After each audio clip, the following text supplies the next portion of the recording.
Friends, कैसे हैं आप सब लोग। जैसे कि मैंने अपने प्रीवियस वीडियोस में एक्टिव टू पैसिव वॉइस आपके साथ डिस्कस किए थे। पहले मैंने आपके साथ प्रेजेंट इंडेफिनिट, पास्ट इंडेफिनिट के सेंटेंसेस शेयर किए थे और आज मैं आपके साथ active to passive voice future indefinite tense में डिस्कस कर रही हूँ। So look at the black board. Number 1, he will drive the car. इस एक्टिव वॉइस में ही हमारा सब्जेक्ट है और दी कार हमारा ऑब्जेक्ट है। तो जब हम पैसिव वॉइस में इसको चेंज करेंगे तो दी कार जो हमारा ऑब्जेक्ट है उसको हम अपना सब्जेक्ट बना देंगे और आगे लिखेंगे दी कार। दी कार सिंगुलर है इसीलिए विल का यूज होगा। तो विल के बाद यहाँ पर बी का यूज होगा। द कार विल बी, और ये बी हमें अपने साथ अपने तरफ से यूज करना है, ठीक है। और ड्राइव यहाँ पर इसके थर्ड फॉर्म का यूज होगा, ड्राइवर। बाय का यूज पैसिव वॉइस में करेंगे और he change into he. Next, he will catch the train. इस सेंटेंस में I will catch the train, इस सेंटेंस में आई हमारा सब्जेक्ट है और द ट्रेन हमारा ऑब्जेक्ट है। तो पैसिव वॉइस में चेंज करते समय ऑब्जेक्ट को सब्जेक्ट बनाते हुए द ट्रेन हम आगे लिखेंगे।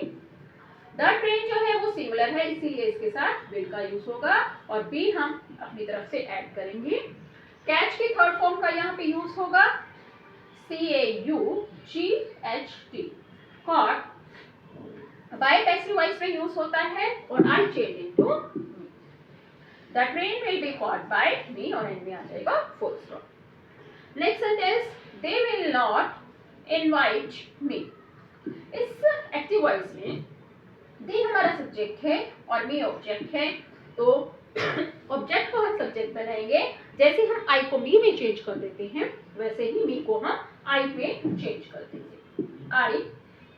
आई के साथ हमेशा शैल का यूज होता है, आई शैल। अब ये नेगेटिव सेंटेंस है इसलिए नॉट को एज इट इज लिखेंगे, इसको स्किप नहीं करना है। आई शैल नॉट और बी हमें अपनी तरफ से लगाना है, तो ये नेगेटिव सेंटेंस है तो नॉट के बाद बी का यूज होगा। I shall not be. Verb की थर्ड फॉर्म का यूज होगा इनवाइटेड। बाय पैसिव वॉइस में लगेगा और they change into that end में full stop. Next, I will not read a book. तो आई इसमें हमारा सब्जेक्ट है और ए बुक हमारा ऑब्जेक्ट है। ऑब्जेक्ट को सब्जेक्ट बना देंगे और लिखेंगे इसको हम a book. A book singular है इसीलिए इसके साथ विल का यूज होगा। नॉट लिखा हुआ है तो ये नेगेटिव सेंटेंस है तो नॉट को विल के साथ लिख देंगे और बी नॉट के बाद यूज होगा। A book will not be. Read की थर्ड फॉर्म रीड ही रहेगी। बाय अपनी तरफ से हम पैसिव वॉइस में यूज करते हैं और I change into. Next sentence, shall Anirudh take tea. तो इसमें हमारा अनिरुद्ध सब्जेक्ट है और टी हमारा ऑब्जेक्ट है। ऑब्जेक्ट को जब हम पैसिव वॉइस बनाते हैं तो ऑब्जेक्ट को हम अपना सब्जेक्ट बना देते हैं, तो टी हमारा यहाँ पर सब्जेक्ट बन जाएगा।